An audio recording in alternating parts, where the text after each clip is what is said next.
जय जिजाऊ. मी गजानन खंदारे, कार्यकारी संस्थापक लग्न अक्षदा, संस्थापक क्लस्टर फार्मिंग. क्लस्टर फार्मिंग हा एक शेती आणि मातीशी नातं सांगणाऱ्या एका शेतकऱ्यांचा समूह आहे. आणि शेतकरी म्हणून काम करत असताना बऱ्याच शिकलेल्या लोकांचा असा समज आहे की शेतकरी हा अडाणी असतो. तर असो, आम्ही अडाणी जरी असलो तरी आपण आज या माध्यमातून एका नवीन विषयावर चर्चा करणार आहोत. सध्या लगन सराईचा हंगाम सुरू आहे आणि लग्न अक्षदामध्ये काम करत असल्याने बऱ्याच ठिकाणी लग्नासाठी निमंत्रणं असतात, आमंत्रणं असतात आणि त्या लग्नाला जाण्याचा योग येतोय आणि एक नवीन प्रघात किंवा पायंडा पडत आहे विवाह समारंभामधून. छत्रपती शिवाजी महाराजांची आरती घेण्याचा विवाह संपन्न होण्यापूर्वी छत्रपती शिवाजी महाराजांची आरती केली जाते आणि या आरतीवर सोशल मीडियामधून चर्चा होत असताना यावर आम्ही चर्चा करणार आहोत. काही जणांचं म्हणणं आहे की आरती घेणं योग्य आहे, काही जणांचं म्हणणं आहे की छत्रपती शिवाजी महाराजांची आरती होऊ नये. एक कवी ग्रेसची मला कविता आठवते या ठिकाणी की हल्ली संस्कृती हरवली की मजा येते, म्हणजे तिला खोदकाम करून शोधता येते. शेवटच्या ओळी अशा आहेत की तुम्ही आम्ही पुरत असतो मातीत बिया गरज म्हणून आणि गाडत असतो छंद म्हणून संस्कृती, अशा त्या कवितेच्या ओळी आहेत. आपण संस्कृती जपत असतो, परंपरा सांगत असतो, मांडत असतो किंवा सांडतही असतो आणि त्यातून नवीन नवीन पायंडे निर्माण करत असतो. मग छत्रपती शिवाजी महाराजांची आरती घेतली पाहिजे नाही घेतली पाहिजे यावर सोशल मीडियावर मंथन सुरू आहे, मीमांसा सुरू आहे, चर्चा सुरू आहे. मग छत्रपती शिवाजी महाराजांची आरती विवाह समारंभातून घ्यावी किंवा नाही घ्यावी यावर आपण चर्चा करूया. मी आत्ता म्हटलं की आपण संस्कृती सांगतो, परंपरा मांडतो आणि त्यातून नवीन पायंडे निर्माण करत असतो. आपली संस्कृती आणि परंपरा हिला एक अनन्यसाधारण महत्त्व आहे. तीर्थ विठ्ठल, क्षेत्र विठ्ठल, देव विठ्ठल, देवपूजा विठ्ठल, माता विठ्ठल, पिता विठ्ठल आणि सर्व ठायी विठ्ठल दिसलेल्या संत नामदेव महाराजांनी जवळपास 750 वर्षापूर्वी वारकरी कीर्तनाची परंपरा मांडली. महाराष्ट्रामध्ये त्यांना विरोध होत असताना त्यांनी आपल्या कार्यक्षेत्राची व्याप्ती ही पंजाबपर्यंत वाढवली, हे सगळ्यांना माहीत आहे. नारदीय आणि शारदीय कीर्तन परंपरेला फाटा देत त्यांनी स्वतःची नाचू कीर्तनाचे रंगी ज्ञानदीप लावू जगी हा अभंग रचून वारकरी कीर्तन परंपरेला सुरुवात केली आणि वारकरी संप्रदायाचा पाया रचला. म्हणून असं म्हटलं जातं की नामदेवे रचिलासे पाया तुका झालासे कळस. आणि मग त्या काळामध्ये किंवा त्यानंतरच्या काळामध्ये बरेच समकालीन संत होत गेले. त्यांनी अनेकांनी आपले अभंग रचले आणि त्या माध्यमातून समाज प्रबोधनाचं कार्य केलं. जगद्गुरू तुकाराम महाराजांनी जवळपास 300-400 वर्षापूर्वी भेदाभेद मंगळ तुमची आमची एकच विन किंवा वृक्षवल्ली आम्हा सोयरी वनचरे, म्हणजे वृक्ष आणि वेलीमध्ये आपलं सोयीरपण नातं शोधणारे तुकाराम महाराज यांनी अतिशय परखडपणे अध्यात्मही मांडलं, विज्ञानही मांडलं आणि जगण्याविषयीचं तत्त्वज्ञानही तुकाराम महाराजांनी आपल्या अभंगातून सांगितलं. त्याच दरम्यान छत्रपती शिवाजी महाराज यांचासुद्धा कार्यकाळ होता. मग प्रश्न हा निर्माण होतो की दैवत्व नाकारणारे सद्गुरू तुकाराम महाराज किंवा जगद्गुरू तुकाराम महाराज यांना आपण सदैव वैकुंठाला पाठवलं, तो एक वेगळ्या वादाचा विषय आहे. मग असं होत असताना शेंदराचे दैवत केले देव दगडासी म्हणती आणि नवसे सायासे कन्यापुत्र होती तर कशाला करावा लागे पती, या परखड शब्दामध्ये तुकाराम महाराजांनी जे वास्तव सांगितलं ते वास्तव आपण कुठेतरी विसरतोय. जगद्गुरू तुकाराम महाराजांनी जवळपास 6000पेक्षा जास्त अभंग लिहिले. तीर्थी धोंडा पाणी देव रुकडा सज्जनी, बऱ्याच गोष्टीवर प्रखरपणे त्यांनी समाजातील जे काही व्यंग आहेत तर त्या व्यंगावर आपल्या विशिष्ट भाषाशैलीमध्ये त्यांनी प्रखर शब्दामध्ये टीका केली.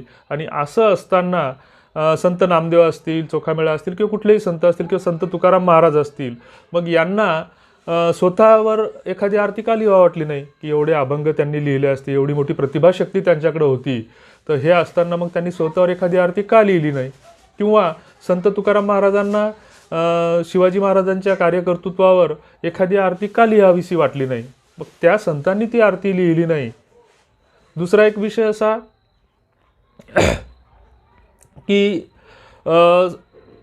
छत्रपती शिवाजी महाराजांची रायगडावर असलेली समाधी ही महात्मा फुल्यांनी सर्वप्रथम शोधून काढली, हे तुम्हाला आम्हाला सगळ्यांना माहीत आहे.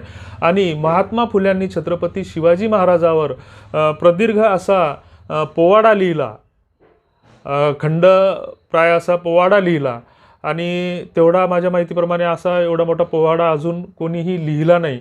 मग महात्मा फुल्यांना असं का नाही वाटलं की बा छत्रपती शिवाजी महाराजावर एखादी आरती लिहिली पाहिजे.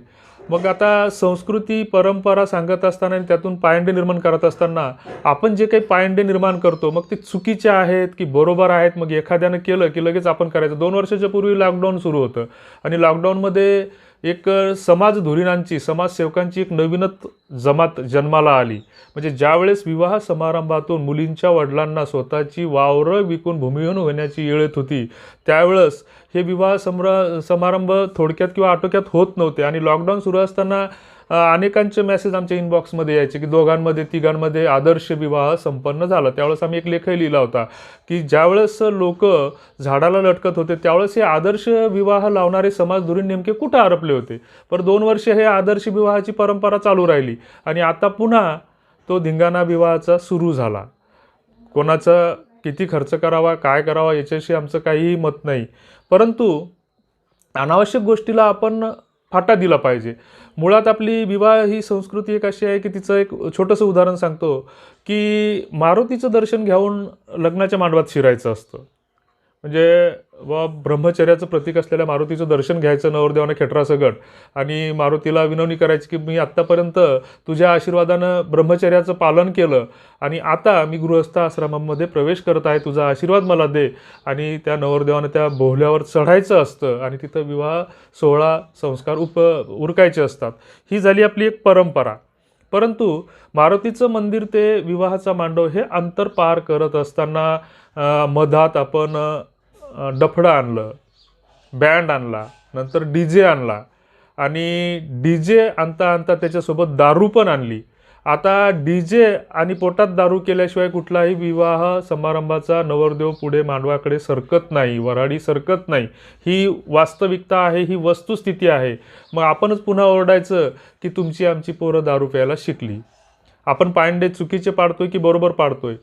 15 वर्षाच्या पूर्वी साधारणतः पद्मश्री सुभाष पाळेकर आणि काही मंडळींनी नैसर्गिक शेती चळवळ आणली होती. रासायनिक शेतीमुळे तुमचं आरोग्य धोक्यात येईल, पाण्याचा कुठंतरी तुटवडा निर्माण होईल या दृष्टीनं ती एक चळवळ चालत होते. परंतु त्यांचा एक कन्सेप्ट होता की झिरो बजेट नैसर्गिक शेती. मग त्या लोकांनी, या शिकलेल्या लोकांनी त्याला भरभरून रकानेच्या रकाने लिहून विरोध केला की झिरो बजेट नैसर्गिक शेती कुठे असू शकते का. मग कालांतराने ती चळवळ बंद पडली आणि बंद पडल्याच्या नंतर पाणपोई लावून पुण्य मिळवायचं ही आपली एक संस्कृती होती. परंतु ती संस्कृती कालबाह्य झाली आणि बाटलीबंद पाण्याचं जागोजागी व्यापारीकरण, बाजारीकरण झालं. म्हणजे हा नवीन निर्माण केलेला आपण पायंडा. गुरु आणि शिष्य ही एक शिक्षणाची परंपरा होती, एक संस्कृती होती. गुरु आज्ञा पाळणं ही एक आपली परंपरा होती. परंतु त्यातून आपण शिक्षणाच्या बाजारीकरणाचा एक नवीन पायंडा निर्माण केला आणि मग तो बाजारीकरणाचा पायंडा निर्माण झालेला असताना आता शिक्षणाचा गल्लोगल्ली जागोजागी व्यापार झालेला आहे. विवाह संस्थेचं सुद्धा तेच होऊ पाहते आहे. विवाह संस्कारामध्ये जे काही 16 संस्कार सांगितलेले आहेत जन्मापासून अंत्येष्टीपर्यंत, तर त्यामध्ये मुख्यत्वे विवाह हा 15वा संस्कार सांगितला जातो. आणि या संस्काराच्या निमित्ताने 2 मनं, 2 शरीरं, 2 कुटुंब, 2 गावं, 2 जिल्हे म्हणा किंवा 2 राज्य म्हणा, हे पिढ्यानपिढ्यासाठी एकत्र येत असतात, कायमचे एकमेकांचे होत असतात. परंतु याच्यामध्ये अनेक आपण चुकीचे पायंडे रूढ केले, निर्माण केले आणि त्या पायंड्याचं आपण अनुकरण करतो. मग एकानं केलं की ते दुसऱ्यानं केलंच पाहिजे. बऱ्याच वेळा आम्ही सांगतो सोशल मीडियावर किंवा हे वाढदिवसाबद्दल कधी बोलतो तर आम्हाला एक शेतकरी म्हणून असं समजलं जातं की आपण खूप मागासलेल्या विचाराचे आहात. वाढदिवस साजरे करणं याला आमचा कुठलाही विरोध नाही, परंतु वाढदिवस साजरे करत असताना तुम्ही कुटुंबामध्ये सगळ्यांना नवीन कपडे घ्या, गोडधोड करा, पुरणाच्या पोळ्या करा. तुमच्यात जर ऐपत असेल तर पूर्ण गावाला गाव जेवण द्या, नगर भोजन द्या, आमची काही हरकत नाही. परंतु कुठला तरी केक आणायचा, 1 वर्षाच्या मुलाला त्याचे चाकू व्यवस्थित हातात धरता येत नाही, त्याच्या हातात द्यायचा, त्याला तो कापायला लावायचा, कोणीतरी हॅपी बर्थडे म्हणायचं. पुढेच त्या परंपरेचा पायंडा निर्माण होत टीनेज जे मुलं आहेत किंवा 12वीतले किंवा गद्दे 25वीतली जी काही तरुणाई आहे ती रोडवर, रस्त्यावर, मोटरसायकलवर केक ठेवून ते केक कापतात. संध्याकाळच्या वेळी कुठेतरी मैदानात, रस्त्यावर, पुलावर, फाट्यावर ही केक कापण्याची प्रथा रूढ होते. त्यातूनच मग एकमेकांच्या तोंडांना केक फासणं, त्यातूनच पुढे मग त्या कुठेतरी बिअरच्या शिश्या बोलवणं आणि शॅम्पेनसारख्या त्याची बुच्चं खोलून त्याचा फेस वरती उडवणं, त्याच्यातला एक एक घोट पिणं आणि दारूची चव कशी असती याची सुरुवात या माध्यमातून होणं, हे नक्कीच समाजासाठी घातक आहे.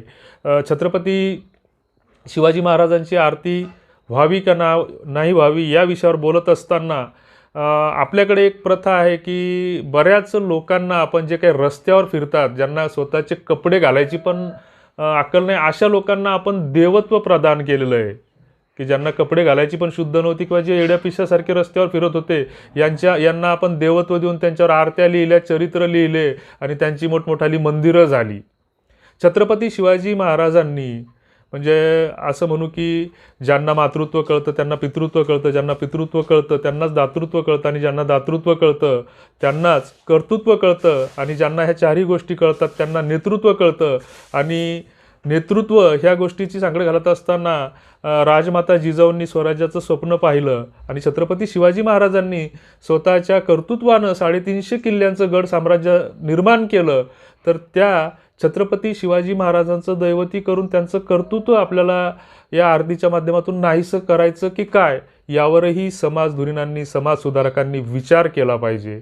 छत्रपती शिवाजी महाराजांनी गडकिल्ले जिंकत असताना, लढाया लढत असताना कुठलाही मुहूर्त पाहिला नाही, हे आम्ही सांगतोय.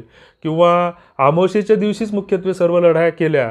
आणि हे करत असताना त्या छत्रपती शिवाजी महाराजांना जर आपण या रस्त्यावर फिरणाऱ्या अवलियासारखं जर देवत्व प्रदान करून शिवाजी महाराजांचं कार्यकर्तृत्व एक प्रकारे नाहीसं करण्याचा आपणच प्रयत्न करतोय, तेव्हा समाजधुरीणांना आमचं एक वैयक्तिक मत असेल की छत्रपती शिवाजी महाराजांची विवाह समारंभातून जी काही आरती केल्या जाते किंवा आरतीचा जो काही प्रघात पडत आहे, तर तो पायंडा काहीसं चुकीचा आहे असं आम्हाला वाटतं. आपलं मत त्याच्यापेक्षा वेगळं असू शकतं.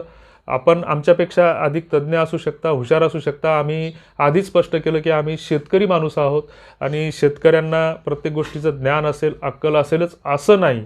तेव्हा तुर्तास जय जिजाऊ, आपण यावर अवश्य विचार करावा.